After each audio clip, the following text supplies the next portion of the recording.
sunrise, new day's dawning, and it's calling you and me, where the mighty Mississippi flows by Memphis, Tennessee. We've got woodlands, fields, and water. Hey, there is no better way. You can find out all about it on Outdoors with Larry Rea. Make some time, take the family, ask a friend, but don't delay. Listen up and learn about it on Outdoors with Larry Rea. Listen up and learn about it on Outdoors with Larry Rea.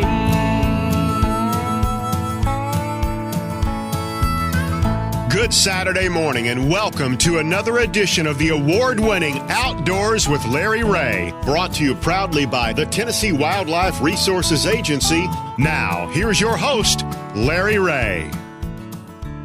Hey, good Saturday morning. Welcome to Outdoors with Larry Rea, and my voice right now is in perfect shape. I mean, it is perfect shape. But if you stick around for the fastest 90 minutes in radio program, you're probably going to hear Ron Wong and Bill Cooksey and me whispering in the background. I mean, that's just the way I feel. So this is for Saturday, which means BW. What does that stand for, Ron? Bonus Wong. Bonus Good morning, Wong. everybody. There he is. And, of course, Mr. Bill Cooksey from Vanishing Paradise is on the 4th Saturday, too, from Big Jackson, Tennessee. Good morning, Bill. Good morning, Larry. Morning, Ron. Morning, folks. And go Vols. Oh, now, see there. I thought Saturday during football season. I know, but I thought we discussed this off the air. Okay, I mean, all I said was go Vols, and y'all should do the same for the Razorbacks and the Rebels. Well, yeah, we're playing Pine Bluff, Arkansas Pine Bluff today, so I'm hoping to get some people. We got a tough one today against Coach Ogeron and the LSU Tigers. Oh me, well. So anyway, let's get that out of the way. You know, this is that time of the year, and of course, Ron comes on and gives us a lot of information about what's going on fishing, and we'll do that talk with Ron today. But Bill, I wanted to ask you something from the conservation side and from the we didn't have as many hurricanes as were predicted, and I'm not sure how they predict how many we're going to have. We did. We did have hurricanes. Yes, we're going to have hurricanes, but I'm wondering the effect of what we did have this year. As far, are we still losing that much land each day? Well, okay, it is not a land loss in coastal Louisiana. Isn't a steady every day, this is exactly what we lose. Okay, all right. Because it will vary based on storms, based on tides. There are a variety of factors involved, and even where storms hit. And they're still assessing the damage, from Ida. That's right. I mean, they got double whammy down there. So I don't know if those places. I don't think one of those towns is ever going to come back. And right. So how does that affect people that normally would fish in those areas, or people who would hunt in those areas or anything? Well, I mean, the hunting, it depends on whether or not there's still a marsh to hunt in. Yes. And like I said, they're getting out right now and assessing damage.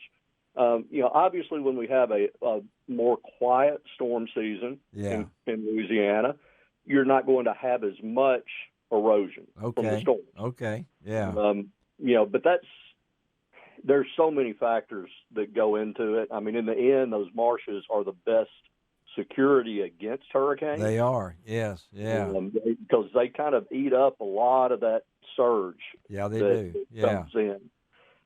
So the more of it we have, the safer people are. hadn't been as bad as it could be, but we're not really out of it yet. Well, I know it's November, and we do have hurricane season, I think, through early part of November, and there's always updates on that. But right. It's not only that. I've been checking the flyout with accounts. They're already doing reports, what's going up north and things like that. And we're going to talk to a little bit later in the show with Steve Mcadams, not only about fishing on Kentucky Lake, but also the waterfowl part of that. And for those of us, the deer hunter, we'll be out on November the 6th in the CWD counties, but a lot of folks are up north are already seasons are rolling along and maybe close to ending when you get to these different things. But I can't speak for deer seasons, but duck seasons have the northern states and even Canada. They have a long way before they end. They start early. Most of the time, historically, weather ends it for them. That's right. Yes. A date set by the feds. Yeah. And then they push them down here to us. Hopefully, I know a lot of people are already working on their blinds. Oh yeah. Getting ready, and people think, well, that's one thing in deer hunting. We'll be working on my stands and stuff like that later next week. But duck hunters have to start. Frank Barton was on here last week talking about, how much they're out there when the snakes are out there getting it ready. That's what I was getting ready to say. Yeah, we're brushing ours the next 2 weekends, working on our blind, and I'm still waiting on the farmer to get the beans out before I can get into my deer spot to work on stands and clear some shooting lanes. I got you on that too. Yeah, I got you on that too. I may not be in there for 3 or 4 weeks because a lot of the buyers are not buying beans until they get really, really dry. They're being kind of picky this year. Really? Okay. Well, speaking of picky, Ron's pretty picky at what kind of fish he only catches big fish. So I catch them all. He catches them all. Well, all right. Well, tell us what's been going on fishing wise, Ron. Well, we've had some cool weather. Yes. Cool evenings. Your water temperatures are somewhere around in most of your lakes and smaller lakes, reservoirs, is somewhere between the low 70s to the mid 70s. Okay. 73, 74 degrees.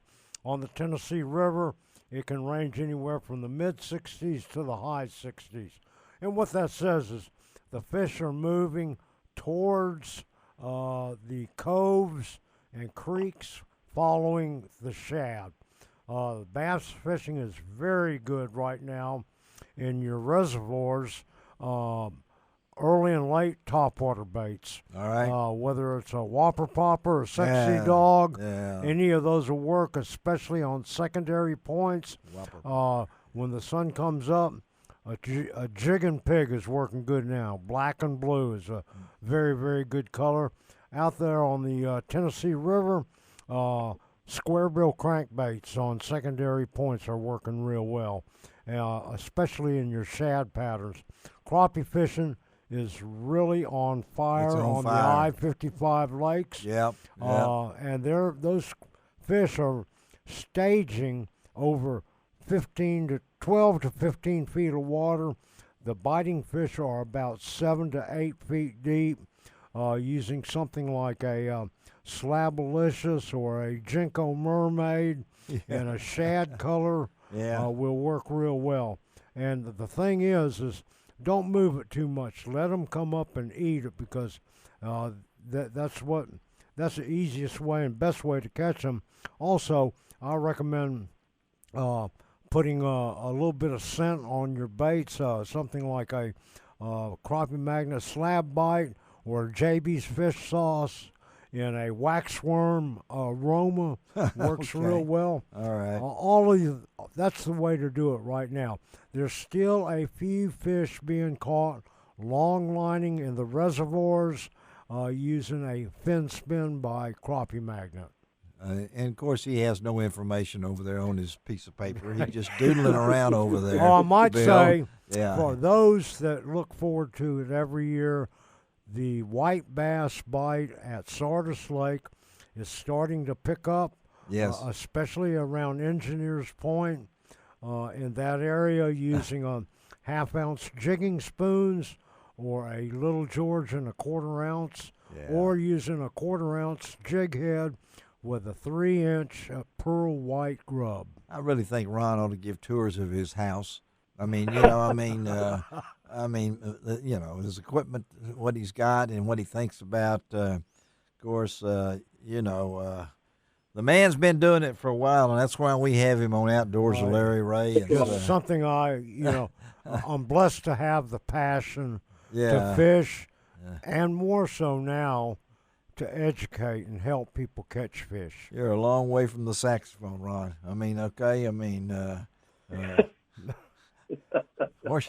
You did play the saxophone in the band? Yes, I did. See there? I went to Memphis State University. Yes, he did, and played the saxophone. On a music scholarship, playing saxophone. And I actually played in a couple of bands while I was in the Navy overseas. See there? And you still have a saxophone? Yes, I do. Well, I'll bring my trumpet next time. I've got my clarinet, too. I'll bring my trumpet next time, and, I play. No, we won't. No, we won't. No, we'll let Shelby bring her trumpet, She does well. Shelby McCall, I our want to show hear a little producer. Go Tigers Go. Yeah, we may have to do that next week, Shelby. That'll keep you really, gets us all fired up and everything. So, all right, let's take a break on Outdoors with Larry Rea. Coming right back, how about Fish Monkey?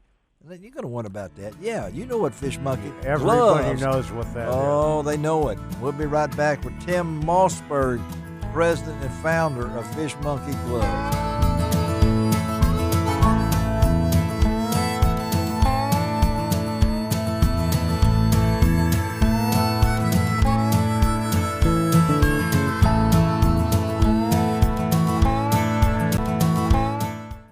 Welcome back to Outdoors with Larry Rea on ESPN 790 AM, brought to you proudly by the Tennessee Wildlife and Resources Agency. Hey, welcome back to Outdoors with Larry Rea on this October the 23rd as we talk outdoors, the fastest 90 minutes in outdoor radio programming. And I'm going to throw it in already. We'll learn about it a little bit, talk a little bit about it later, but Tennessee Outdoor Press Association just come out with their new Eic Contest Winners. And I'm proud to happy and don't mind tooting our horn that we won first and third. I don't know how John Torchick got in the middle, but he did at second. But I asked one of our bosses here, when can I start bringing in our plaques? And he said, we'll have to get another wall. So that's a pretty cool thing. And this, congratulations, Larry. Yeah, Ron, you and Bill have been part of this for years. And I know this gentleman on the phone with us right now has been part of this show before, and Bill is. I know Ron is for sure. We're Fish Monkey, what do we call ourselves? Fish Monkey... Gloves, and I got to tell you. You're enthusiasts and ambassadors. There we are. More ambassadors. I'm enthusiast, that's for sure, because when I've got a shirt, I guarantee you I'm going to put on my Fish Monkey shirt and go to the library and get a book, and I got more people looking at my back than anything else when I'm walking around with that big monkey on my back. It's like a walking billboard. Well, I got to tell you something. Fish Monkeys come out, starting to get cool. They've got a medium weight wiring glove with the red, white, and blue on the back of it. Yes. It is an awesome glove. It's time to get them because of the weather, guys. Well, not only that, but we got Fish Monkey gloves now. And hunting gloves. And that's what I want to talk with Tim a little bit about, because I know, Tim, if I'm not mistaken, back in 2016, you kind of kicked this thing off, buddy. And I remember, I know you'd had some other success in the clothing and sportswear and things like that, but you went out on a limb. And if I'm not mistaken, you and a buddy have come up and said, gloves. We need more of these. Well, actually, I had a buddy that was in the glove business, not in the fishing or hunting glove side. Yeah. And so we had kicked around ideas, and he shared his thoughts on it, and I kind of went out on my own and did it and ran with it from there. And we have been so blessed. This thing has exploded on us in the last 4 or 5 years. Yeah. I think we're in about 1,400 locations and 16 countries. Amazing. So it's got to take it off for us. Amazing. Yeah. Well, what's you decided to really push, fishing has been great too. And I know you've told me, if I'm not mistaken, you started fishing when you were a real kid. A lot of saltwater fishing and deep water fishing, but you see another side now, the ever expansion. And as Bill Cooksey listens to me, they have waterfowl gloves and things long now. So talk about that as we get ready to start deer season here in Tennessee. Waterfowl season's coming up. Talk about Fish Monkey moving into the hunting industry. Yeah, so we've made that step into the hunting market. We've been working on the concept and ideas for a couple years now, and most of everybody associated with the brand, including our salespeople, marketing people, et cetera, we all hunt. So that it was kind of a natural market for us.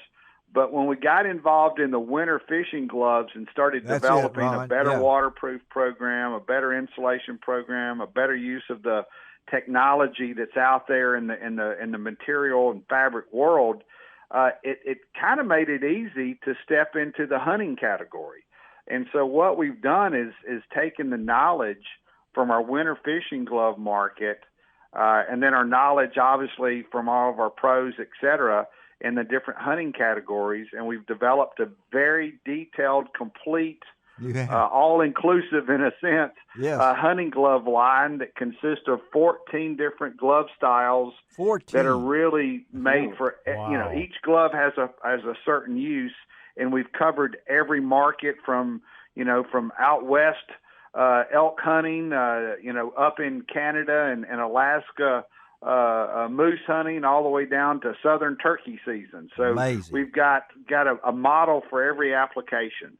And this is something that you've kicked around, and they're available now. You can go online now and see all these different products and things along that line. So this is something that you've been kicking around for a couple of years. Is that right? Yeah.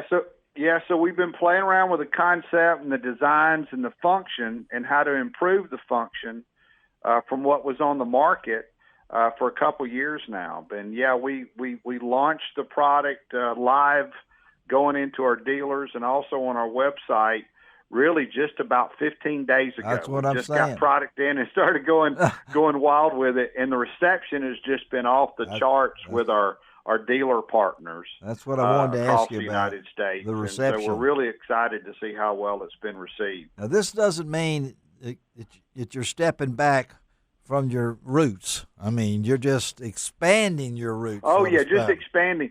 So what our goal is to be the premier hunting fishing glove supplier, and this just really rounds it off for us. And from our retailers, or what we call our dealer standpoint, whether it's your Bass Pro or Shields or your local locations, we want to be a 12-month out of the year brand for them, so they can sell spring, summer, they can sell winter. Now you've got backing it up with the winter, the hunting glove style. So we can be active in their stores 12 months out of the year, and we can be important and active to our customer base 12 months out of the year. So that was the whole purpose, is let's develop a complete, well-rounded brand and company that we can do meaningful things in business and apply our trade and skills to our consumers year round. Well, we're talking to Tim Mossberg. He's the president and founder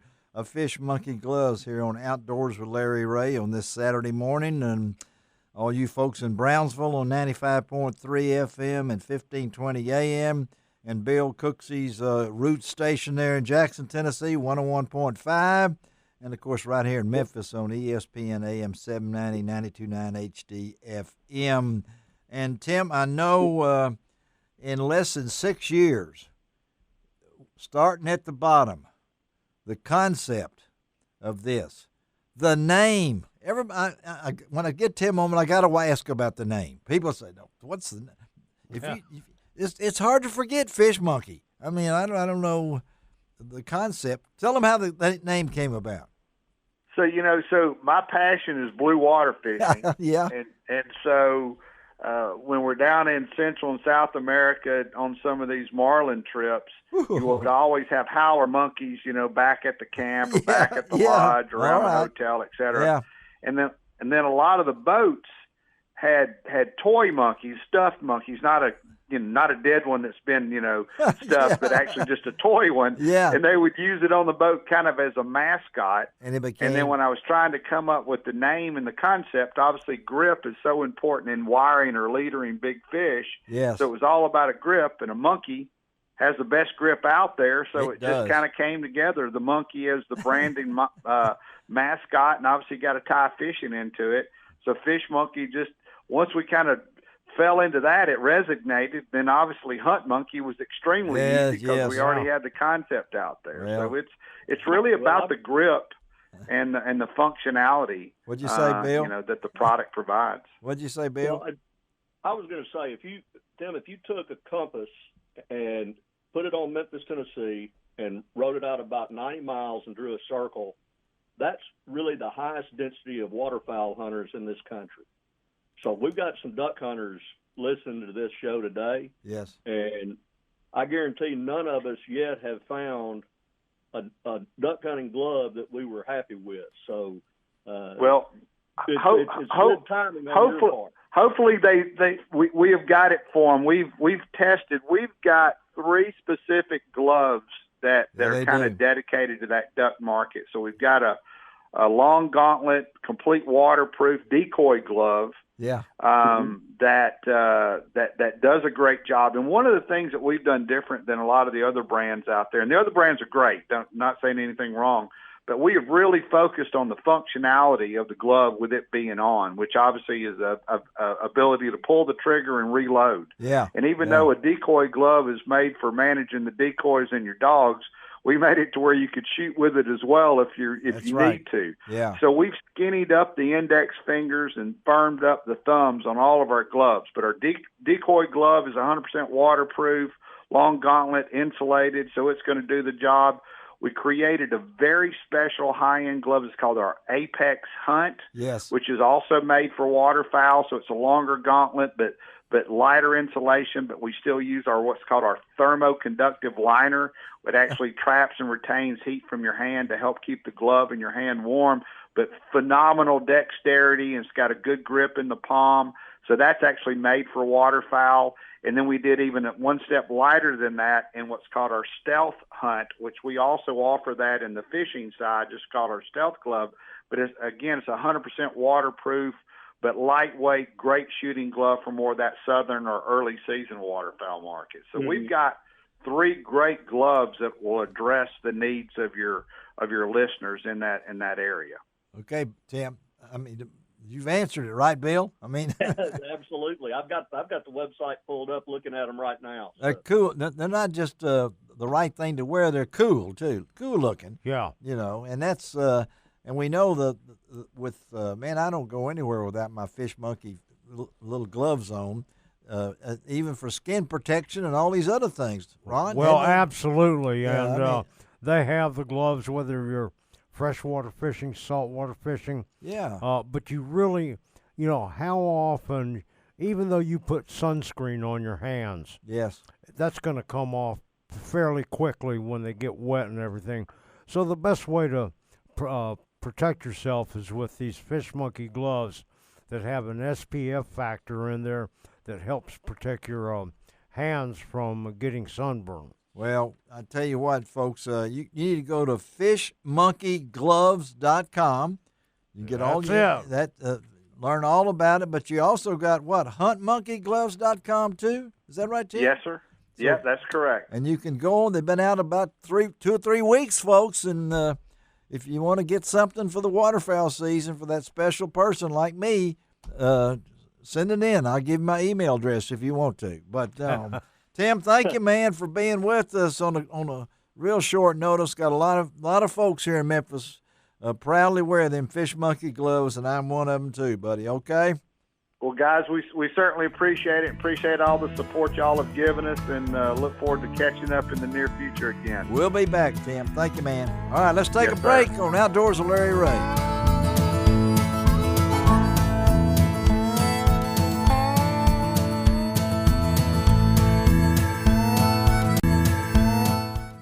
Welcome Welcome back to Outdoors with Larry Rea on ESPN 790 AM. Brought to you proudly by the Tennessee Wildlife and Resources Agency. Hey, welcome back to Outdoors with Larry Rea. And, always enjoy talking to Tim Mossberg, of president and founder of Fish Monkey Gloves. And I'm really excited about their new hunting gloves. I think one of the first duck hunting trips I ever took when I became outdoor editor of Commercial Appeals, and I did not inherit a lot of Henry Reynolds' wardrobe and stuff and other equipment, nor did I inherit his Brownie camera.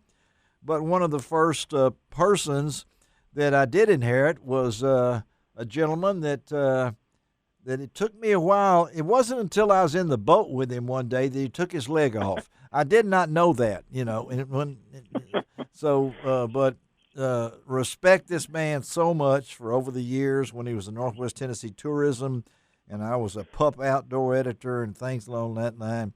Our friendship has grown over the years, and as I said recently, the Tennessee Outdoor Writers Association honored a segment of this show as first place in its radio TV podcast, and that segment featured Michael Perry's Journey to Recovery, and we're happy to have on with us this morning Michael's dad, Jim Perry. And Jim, first of all, thank you for being on with us and talking about a subject that I know he has now passed you in surgery numbers, if I'm not mistaken. It's 15 to – how many did you have? I had 9. I've Nine. been on him all the time. 9. I had 9. You had 9. Finally, okay. Took it off and let me go home. Let you go home. But Right. let's talk Michael's situation. Most of you folks out there listening to know that Michael sustained a serious injury in November of 2019. Is that right? Is that had November? It was the way I remember it, with my 82 years of senility of trying to remember. it was 2 years ago this November, right? It was on Veterans Day, November the 11th, 2019. Yes, so yes. That was Veterans Day. But Michael had a tree stand accident, fell, was seriously injured, and has been on a journey ever since. He was charter boat captain at Hilton Head, had a great career and everything like that. And Jim, so walk us through what's going on now and with Michael. Well, of course, you started it, and he did have the accident there in Land Between the Lakes, and it's been a journey to say the least. And this past, actually, Word Association again, October the 15th, he had his 15th surgery up at Charleston, South Carolina. He had 9 surgeries at Vanderbilt, stayed in there 2 months, and then after they dismissed him, he went home to Hilton Head, and from then on, he's gone to Charleston, South Carolina, to the hospital, which they like the team, the surgeons, and it's really been positive for him. And so that's where he's had 6 surgeries at the Charleston Hospital. And like I say, last Friday he had his 15th, and they dismissed him the 18th, which was this Monday. Yeah. I think past Monday, and he went home. So he's recovering, and this surgery. What did they do? Tell us what happened. That's what I was going to tell you. The surgery they did on the 15th was plastic surgery, cosmetic surgery, trying to cover up a lot of the scars and the injury and surgical scars, plus scars from the injury that he sustained there during the accident. Yeah, and it was successful. They're real happy with it, and the surgeon, was happy. Michael's happy, Sarah, so everybody's happy. So anyway, he's home recovering, trying to recover, take it easy from that. What happens now, Jim? I mean, I was getting ready to say, what is scheduled for future surgeries, and surely he's not through yet. Yeah, he has still got another surgery in his future. It'll be sometime in 2022. Okay. After all this stuff heals.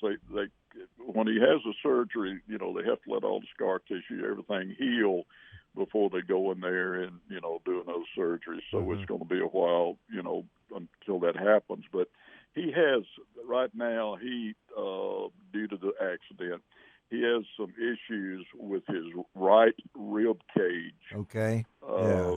Of course, the stump went in, into his abdomen, and when it hit his right rib cage up there, and it damaged ribs, and he's having some pain issues. I can as a result imagine of that. They have never healed. They have never healed. So, yeah.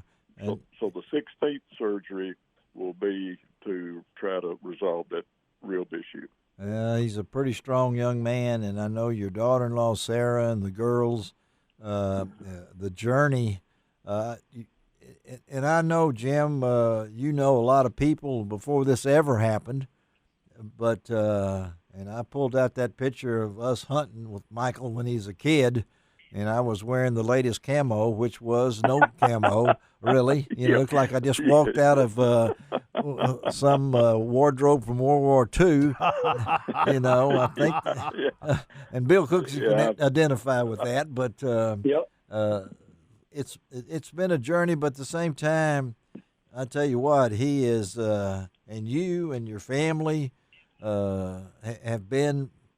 You're not walking alone. I've been amazed at how many people will ask me, have you heard anything more about Michael Perry, anything like that, And right. I guess the outpouring of support, not only here, but in Hilton Head, that area is, they got really roots over there. So what's it been like for the life of living over there?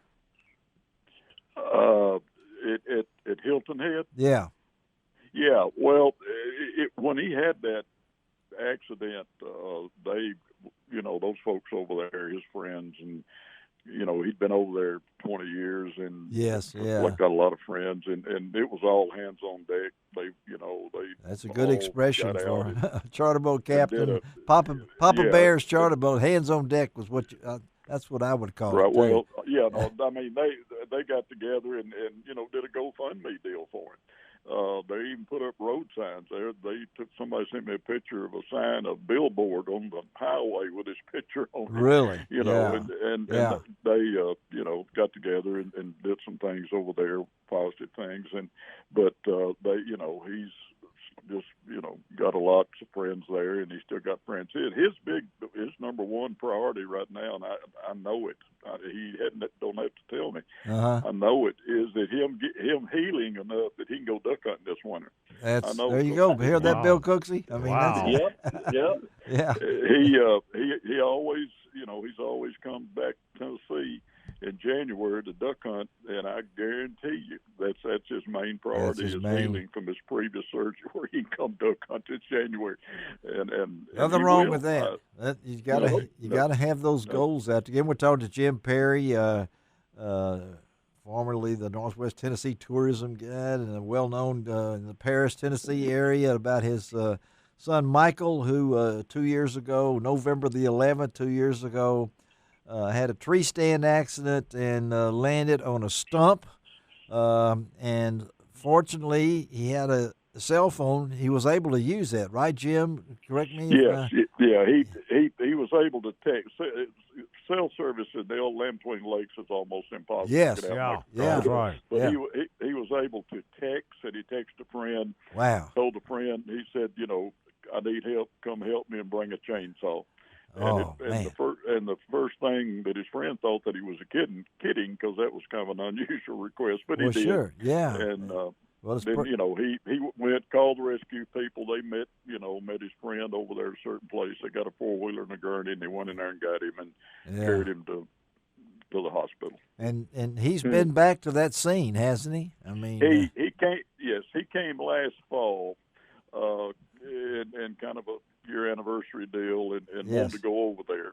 And he kind of, as he said, to get the monkey off his back. That's and he exactly wanted to visit that site. Yeah. So 4 or 5 of us, and me included, some of his friends, we went over there and took a lot of pictures and videos of him there at where the tree he was. and Yeah. so forth. So where it was. So he's got, as you said, he got that monkey off his back. Well, we want to talk, and really, as the deer season starts in Tennessee on November the 6th for us in the CWD unit, and I understand Paris is getting, Henry County's getting close now. They're in that, Yes.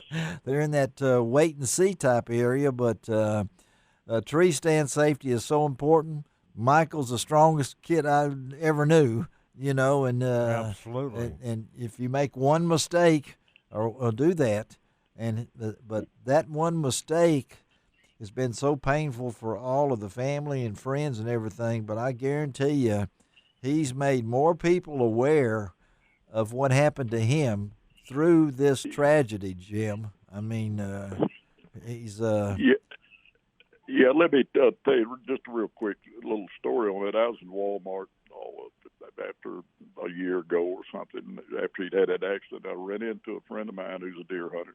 He asked me about Michael. Anyway, long story short, he and some friends have got some lease land with a lot of deer stands on them. And after he heard and found out what happened to Michael, he got his guys together, and they went out there on that lease, and any trees that had been cut, near the stand itself. right. They went. That left the stump. They went back and cut them all at ground level. They cut them all to ground level. Wow. Yeah. Amazing. Yeah. So it that, and a lot of people have spread this word into other deer hunters that, from a safety standpoint, that Don't have anything accidents do happen. So Yeah. you Well, need don't to be, have anything around you, surroundings. Make sure you're securely mounted. Just be careful. Jim, I thank you, Right. man, for taking time. And, of course, Michael's been in my prayer list for a long time. We'll I know, and I continue. appreciate that, and he does too. I know, your church and you yourself personally, and Oh, yeah. and he and the family appreciate that. And hopefully, the next interview, maybe we can get him.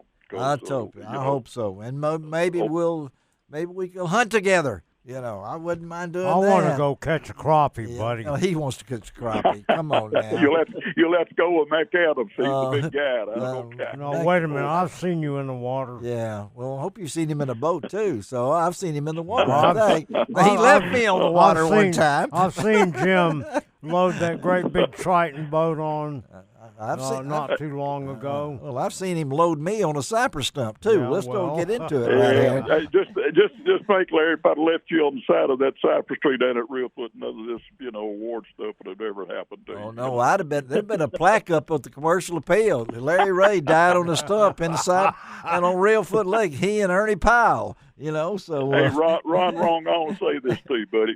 Every time I see an armadillo in the road, I think about you. Okay. Oh, thank you very much. All right, Jim Thank you Perry, very much. You're on my mind. You're on my mind a lot. All right, buddy. We got to get out of here. Mcadams is All coming right. up in a little while, and we'll give him his rebuttal. All right? So, okay. All right, All right, buddy. I Jim. appreciate it Thank you, very buddy. much. All right, have a great Bye-bye. Saturday. All right, guys, let's take a break. Come right back on Outdoors with Larry Rea.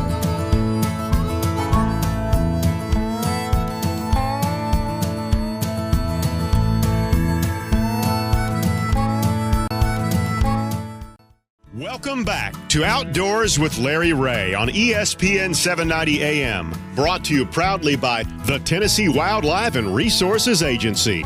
Hey, good Saturday morning. Welcome to Outdoors with Larry Rea. If you hear all that wind behind you, that's not coming from anybody in the studio here. And even though I've been called long-winded, but we actually have Steve Mcadams briefly on the phone this morning. We've been trying to hook up with Mcadams, but he somehow disappears on the water. The sun just got up enough to where he could see. He's out He's there. on the water. He's on the water, as he's been doing for Kentucky more Lake. than 50 years. Or is it 30 years? Is it 20 years? I don't know. How long you been doing this? Yeah, it's getting close to 50. It's getting close to Sure. 50. You Getting very close. started when you Right were on the threshold. 10. So I know that. So let's Not hardly. all right. Well, let's talk. Bill Cooksey is listening in because he wants to know what's Bill. he wants to know what's going on. It's fall crappie. Had a lot of wind, a lot of cool temperatures. We've had up and down weather, storm systems. So give us the Steve Mcadams quick fishing report. Yeah, well, normally, fall's pretty stable for us, and for the most part it has been. But We just had a couple of unruly windy days in between some real nice ones, but overall it's been a nice fall.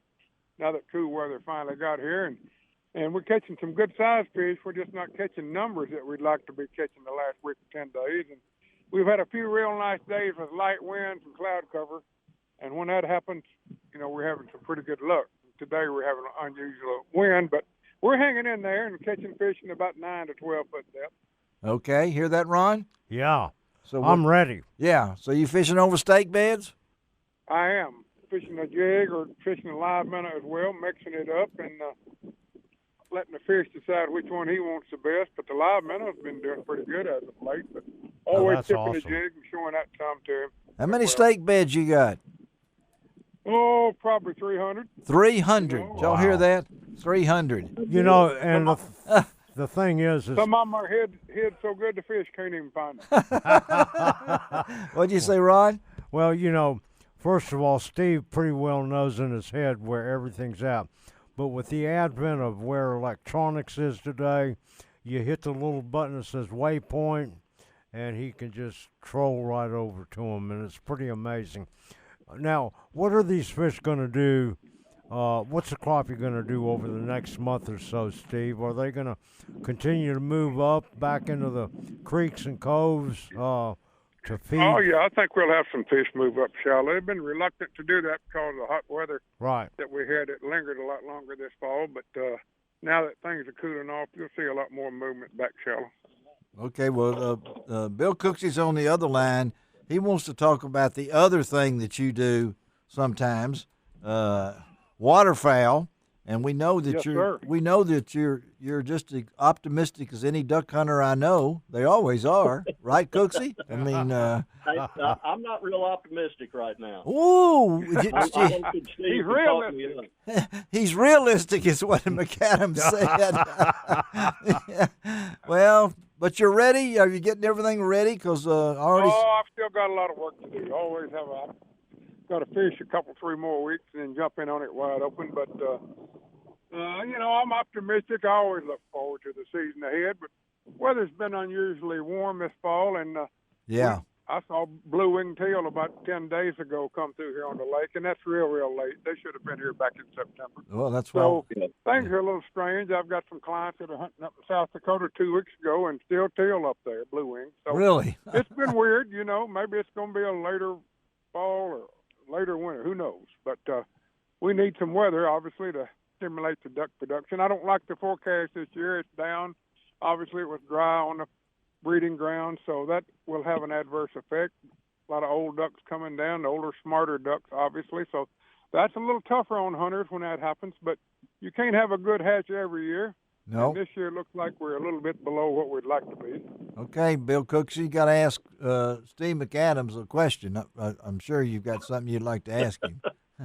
Man, I tell you what, it's like I said, it's been tough because there's not a lot of information coming out of the breeding grounds right now. But Steve, tell me these days, because our conditions have changed down here so much. But for up on Kentucky Lake, in the area, the region of the state where you hunt, what kind of weather do you really look for to give you the best duck hunting? Yeah. Well, we like it really severe. It helps us the best up in the river areas. We've got to have some pretty bad weather, and if we get a lot of warm weather and flooding elsewhere, it just kills us. Yeah. That's what we've had a lot the last year or two. But if we can get some pretty severe weather and not a lot of rain, then that works to our advantage. And we hadn't had that the last 2 years. It's been the other way around. Anytime the Boot Hill and Missouri floods in southern Illinois and eastern Arkansas and western Kentucky and western Tennessee, all that floods out, then that disperses the duck so much, and it really takes away from the Tennessee River area, I think.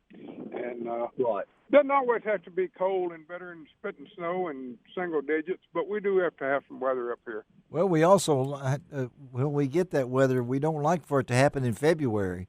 I mean, no, that's closing the door after the horse got out. So that's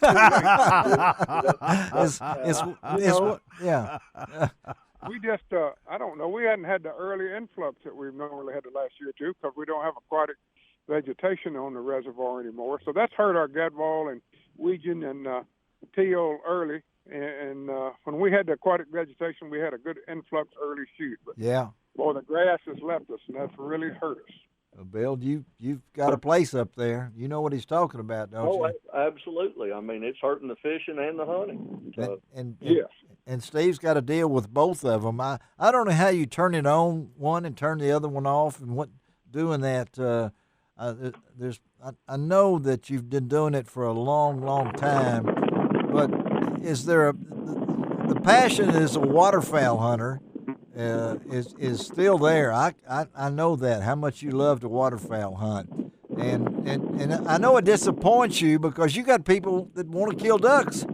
Yep. Well, I bought some land in Obion Bottom about 20 years ago, and I've kind of migrated there some at times and trying to take advantage of the ducks. I think that have gone further west than they used to, and at times that can work out great for me. And so if we get a lot of water down there, that really makes that area good. You just don't want it to be too cold and freeze up down there on that backwater, which it will do because you got shallow puddled water. But the last few years, we're seeing a lot more snows and speckled bellies and geese of that nature up and down those bottoms than we used to. And a lot of our ducks will come down there at certain times, and it can happen at the snap of a finger, literally overnight. Change down there with water. So, yeah. You know, it can really get good real quick down there. And so I've started hunting that in flooded grain fields, corn and soybeans at times, and I flood it. So move with them. Bill knows what it's like where he hunts in other areas. But I don't know that these ducks are favoring a lot of the Boot Hill in Missouri the last few years because of so much abundant rice and flooded grain fields over there that weren't there 25 years ago. That's right. A lot of people are going to the Missouri Boot Hill because I think you can get a one-day license up there too. If I'm not but they had it tough last year too at times. I hunted some over there and had a lot of friends there as well, and they had a lot of tough times. So it was hard on those guys. And it was just so warm, and the ducks didn't migrate south like they should, so they didn't have them either a lot. What'd you say, Bill? I said, I know several folks who have given up their Missouri leases just for like a duck. I know one too. 10 years ago, we're smoking. Yeah. So we're in a cycle. We're in a cycle period, and we're talking to the cycle master, Steve Mcadams, who has been in a lot of cycles in his life. But tell our listeners, Steve, how they can get in touch with you if they want to try to book a trip. Maybe we're at the end of your crappie season. We're getting ready to waterfowl, so tell them how to get in touch with you. Absolutely. Best way to reach me is just at stevemcadams.com, and email me and be glad to talk to them. All right. I'm a big fish tailor hunting store. We got all that on lroutdoors.com, our website, all of Steve's great fishing reports that he knows what he's doing. Are you still writing for the paper? Absolutely. Well, 30 years for us now and still going. Way to go, man. I just decided after 53 years to stop writing for the commercial appeal. And so I'm a freelancer now. I don't know if there's anybody out there needs an old freelancer. I'm here. So okay. I'm available. Steve McAdams, thank you, buddy. Tell your wife Linda hello. Tell everybody hello for us. Yeah, glad to finally track you down. Quit getting in them places where you can't talk. Okay. All right. All right, buddy. All right. Thank you. Let's take a break on Outdoors with Larry Rea. My goodness, is this it? We got 2 more segments? Yeah, Where do they go to? Fastest 90 minutes in outdoor radio. All right, we'll be right back.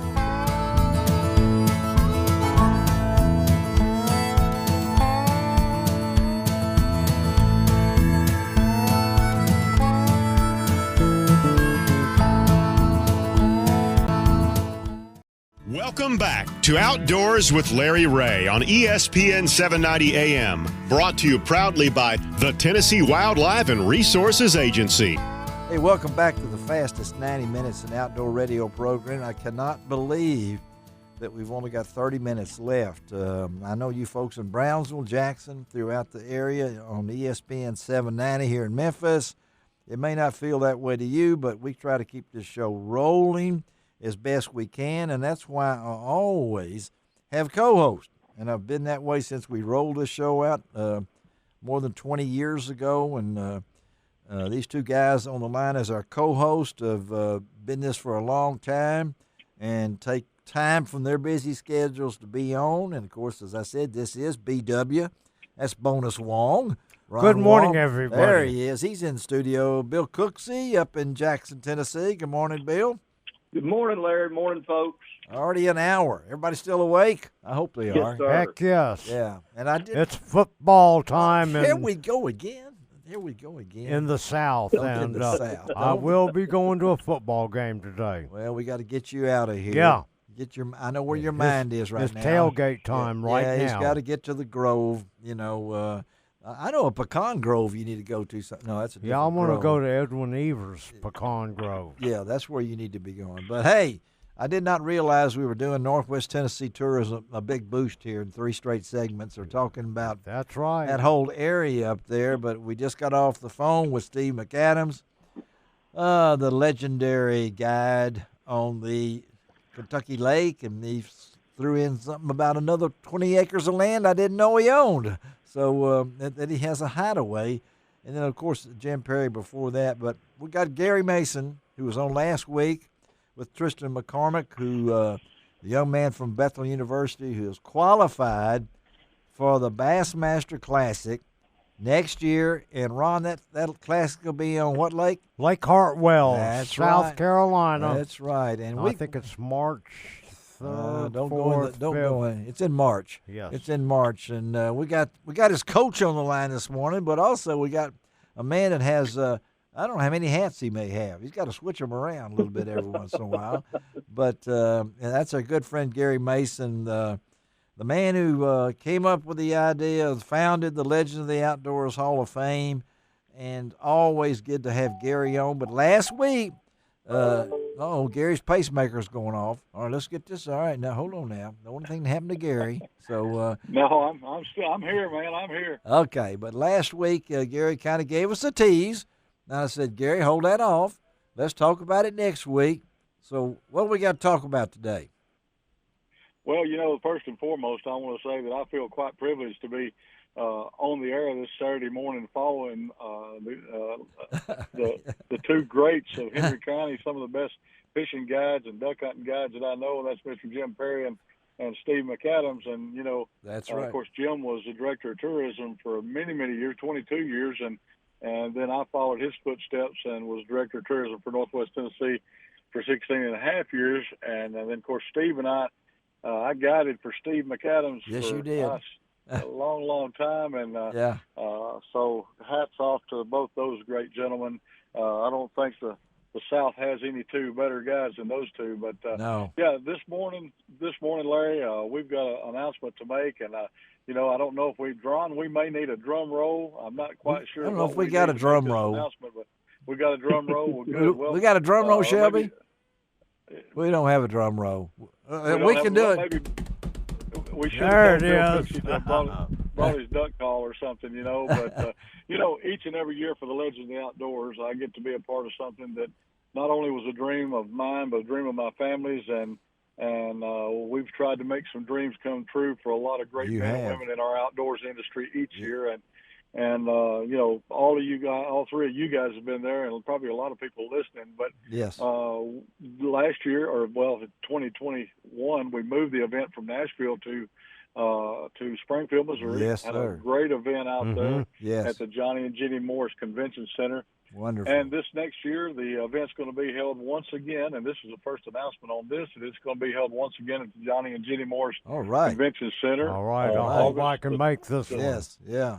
Right, it's going to be on August the 20th, Okay. and but that's not the big news. Oh, that's pretty big so- news there.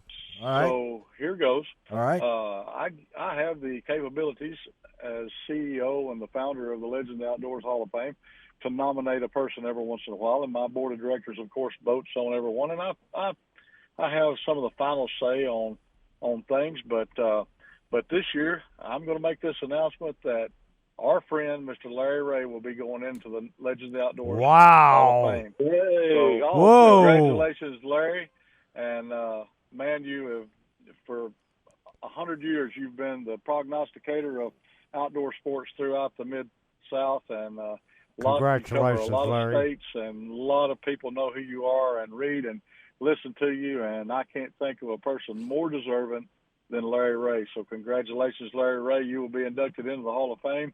in 2022. Wow. In August of 2022. Congratulations, my That's friend. awesome. I have nothing to say. I'm a man of emotions. You know, you won the first. You won a media award with the Legends of the Outdoors. Wade too. Bourne. I won the Wade That's Bourne right. That's award. right. That's And, right. Was a and highlight of this my is- career. And this has got to be a highlight. My goodness, Gary. I'm not normally speechless, but I feel so small thinking of my journey to where I am through God's grace to follow Henry Reynolds, who I never thought would ever retire. You know, I was hoping he would retire or get sick or something. No, I didn't, but I was, and to be honored to take that position, I can't. I'm speechless, man. Larry, I've never been around you where you haven't had something to say. Well, I have nothing to say except thanks. I mean, this is pretty awesome. I don't know how other people react when something like this happens, but somebody say something. Somebody say something. Speak up, Cooksey. You know, when I I've had the moved great to honor of Memphis in the sharing. early 90s, sharing a lot Hold of on, time. hold on. Both of y'all don't talk at once because I'm already crying as it is. So, Cooksey, say something. well, I subscribed to the Commercial Appeal and quickly found your column and met your son before I met you through a neighbor. Yes, you But did. I kept on buying the Commercial Appeal and subscribing for about 25 years just because of you. Oh, And that's the case with sportsmen all around the region. So just on that alone, to me, that's kind of a legend status. well, You're right on about that, Bill, and I have to tell you, you know, as you look over the years of the articles and the things that's been talked about on the radio and the articles in the Commercial Appeal, it's such a wide range of outdoor activities. Larry's never, and he's done such a tremendous job, and he gets all of the experts. I mean, everybody knows Larry Rea. He picks up the phone. He can get the Bill Dances of the world on the radio. He can interview the Kevin Van Dams. He can, he gets all the greatest duck callers to talk about hunting, and it comes out so smooth and such wonderful news. It is something, Larry, that yours well deserved, and I'm proud to be a friend and to be able to have followed you through all these years in your wonderful work. well, Gary, I mean, I am speechless. I am. I don't know how other people react. I feel like I've just gotten a call from the president, and he needs a running mate. You did You get know, the I call mean, from the president. You know, and the quorum is already met, he said, and already decided. So, but I've known Gary so many years. My wife loves Gary because he took care of her, and she loves to fish. Everybody knows that. She's a better fisherman than I am. Yes, and she she's is. a lot better everything than I am. But Gary was there when I started my journey. I still got a picture of Gary with lots of hair. I'm saving it. It's in my Gary Mason file with a lot of other files that I have that one day I will release to the media. But this is a shocker. I don't know if I can talk to Jim Ferguson on the next segment because he's my idol in radio land. So, but man, Well, Gary, I tell you, Larry, like I'm gonna say what Ron said over again. You know, I've watched you over the years, and like Bill talked, and of course all of us, you have kept us abreast of the things that were going on in the outdoors world that we all love dearly. You have been a voice for the outdoor sportsman throughout the Mid-South, not just in the state of Tennessee, not just around Memphis, but throughout the Mid-South.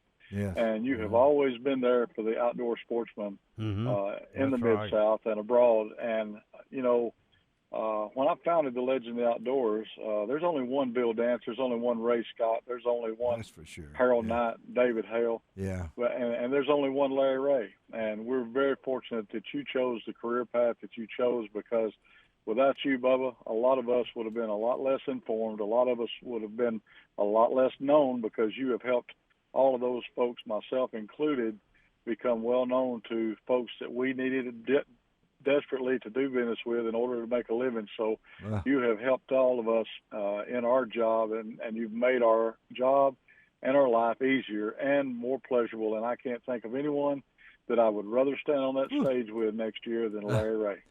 Well, Amen. Amen. You just mentioned some of my heroes right there with David and Harold, David Hale and Harold Knight and Bill Dance. He still calls me Little Henry, so and that's an honor that he's given to me. But I don't know if I can do the next segment. We might tell Jim Ferguson he'll just have to go someplace else. But Gary, you've done my day here on this Saturday morning. I will not change my hat size. I'm going to be the same I am. I'm a man of faith. One guy came up to me, and I worked the commercial field, and asked me if I did weddings. No, but I'll find you somebody.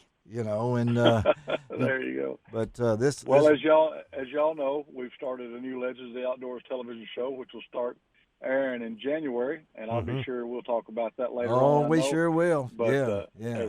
As soon as we can, Larry Ray, we want to get you on a television show, and I can change hats with you and interview you and let you give me the answers that a lot of folks want to know, like how Larry Ray got his start, what made you want to do this, we'll have a great time. And it's a long journey. Bill, thank you all for being on at this momentous moment and helping me share this with Larry, because you two guys have certainly been instrumental in my life as well as in Larry's, and I appreciate y'all being on. Well, and thank you to for follow Steve everything you Mcadams do. and Jim Perry. Yes. This has been great. All right. Well, thank you for everything you've done, Gary. All right, appreciate you, brother. Thank you. All right, man. Love you guys. Love and have you a great too. Saturday. All right, thank you. All right, let's take a break, and we'll see if we can come back. It's possible. I don't know. Bill and Ron, who are you over there? They may have to take over. We'll be right back.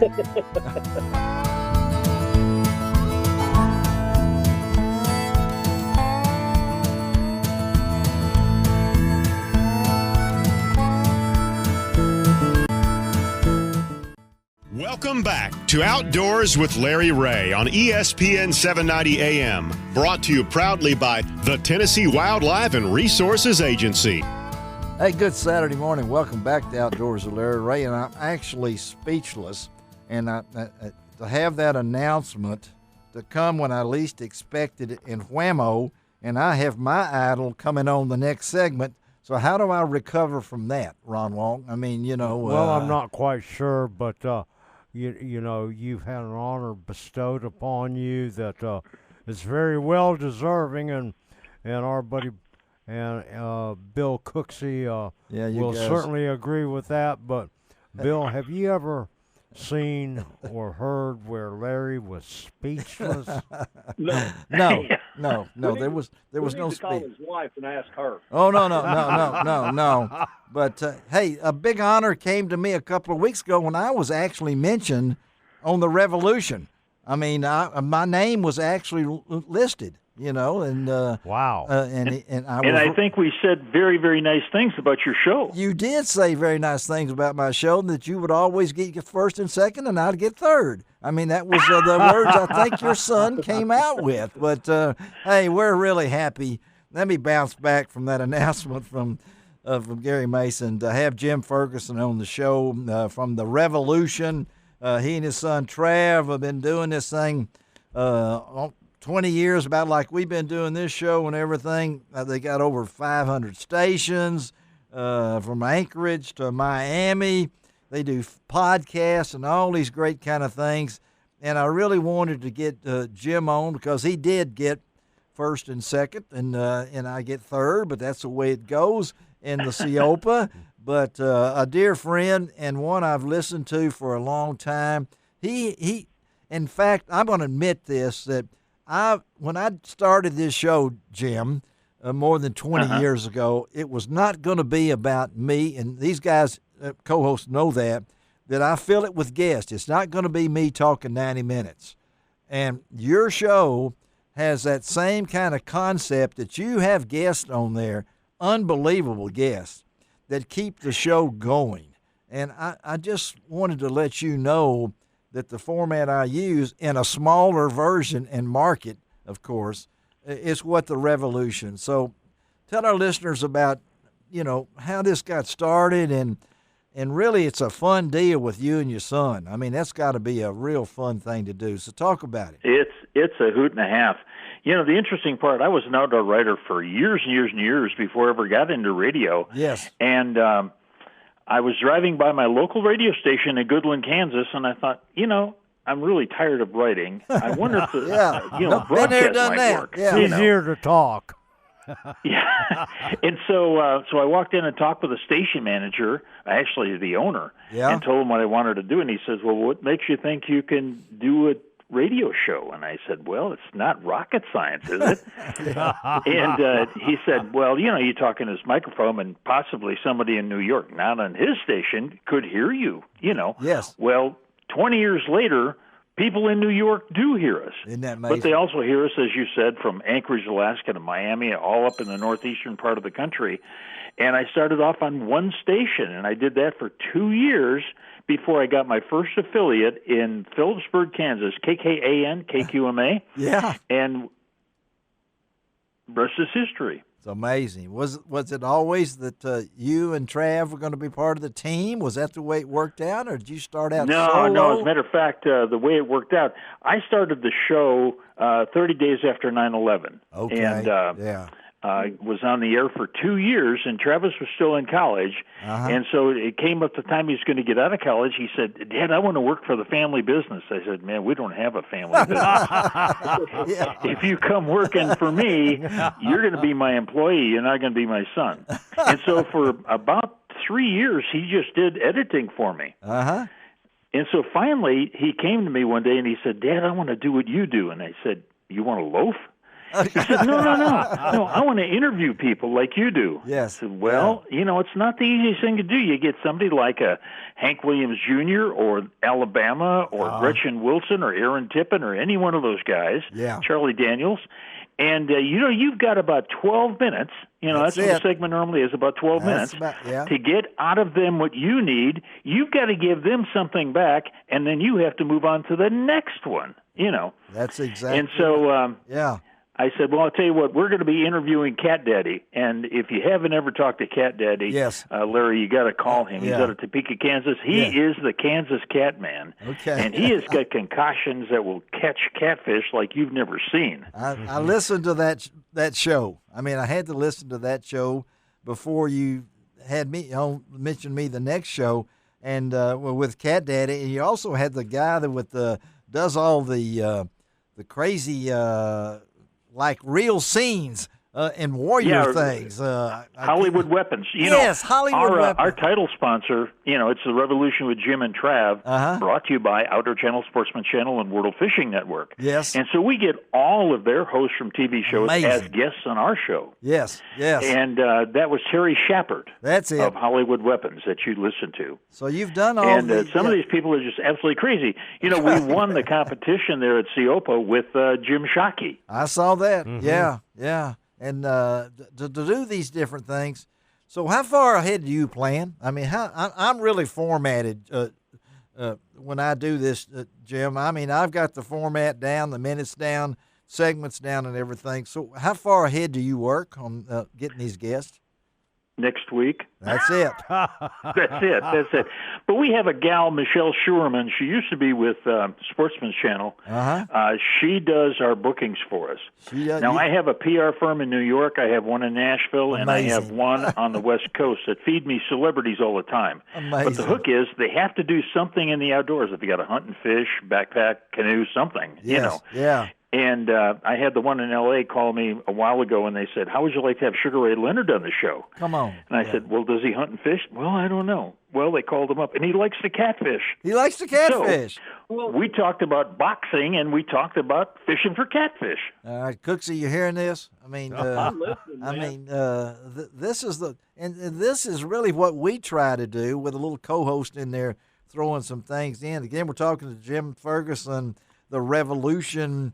But does it now, to be on this long, is it beyond your imagination, Jim, the way it started with that one station? I mean, really. I mean, let's No, actually, when I started it, what I wanted to do, because I do all my syndication work. Yes. Okay, and we just picked up yesterday 2 more stations in Kansas, KBUF in Garden City. And they go on the air November 6th. No, when I started it, I wanted to get a bunch of stations, build it up, and then sell it to someone. Yeah. And then I sign a 5-year performance contract, and I move on with life. Yeah. You know. Uh-huh. Well, I've been on it 20 years now. I haven't sold it yet. No, don't do that. Don't do that. It's just such a cool thing with you just talk about Jim and Trav. You know, when you get you guys together, it's a click thing here and everything. But you've been able also to run how many stations do you have now? We actually, with the 2 we just got, we will November 6th. We will have 530. My goodness, that's and you got the hour-long format.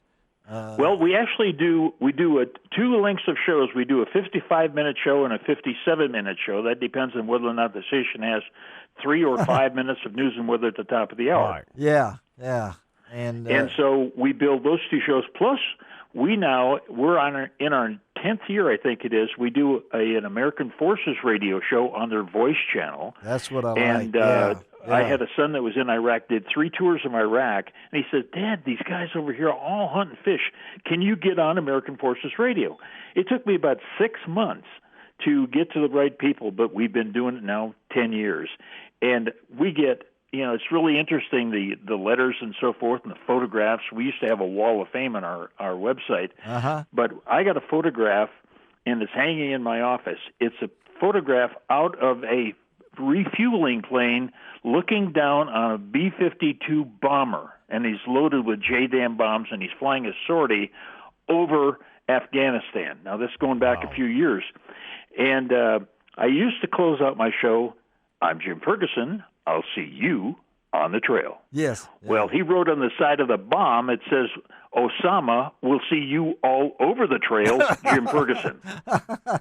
It was right there. Is that not? Yeah, and the thing is, when you can make a difference in someone's life, like you do every week, when you can do that with servicemen and women around the world, yes, you know you're doing something right. And the funny part about it, when Trav did that first interview with Cat Daddy, he's actually a better interviewer than I am by a long ways. He's a good one. Yeah, he's a good one. Yeah. And, when you hear but you guys clicked, and your outdoor channel, you guys go back a while. I mean, they stepped to the plate, didn't they? I mean, yeah. Well, the interesting part about it, you asked how far ahead we plan. Sometimes we call them cheat sheets that go up on our teleprompter. Yeah. But it just gives us a background. But sometimes I don't get it until 15 minutes before we're doing the interview. Oh my gosh. I like to be fresh with my questions. And so we will give you a leading question that you can go any direction you want to go. But if you're not going the direction that I want you to go to complete this interview, then I interrupt you. And somebody said, what do you do best? I said, interrupt. That's exactly. And people have told me, hey, you interrupted that guest. Well, he wasn't going anywhere. We got to have, we're here to entertain, but at the same time, we're here for information. We're here for current things to happen, and we're here to put a positive spin on the outdoors. And that's it. And we bill ourselves as an outdoor radio program, but we're really, like you, we're an entertainment. That's it. Yeah. Program. You're going to leave with something. I don't care what it is. If you're a cat fisherman, you're going to find something. If you're a fly fisherman for trout, you're going to get something out of our show. Especially if you're a whitetail deer hunter, you're going to get a lot of stuff. I get a lot. So tell our listeners we got to go. Tell our listeners how they can keep up with the revolution. Okay, you can get us online at www.jimandtrav, that's JIMANDTRAV.com, and you can go there. Right around where you're at, we've got a station in Bowling Green, Kentucky, Mountain Home, Arkansas, I've listened to Johnson City, Tennessee, and Prestonburg, Kentucky. Well, I've listened to you, Mountain Home, when I go to the White River or any place up in that area. But Jim Ferguson, thank you, man. It's an honor to finish third to you. Okay. All right. Appreciate it, big guy. And you're going to be first next year. Oh, you're not going to enter. Okay. All right. Thank you, Jim. Appreciate you, buddy. All right. All right.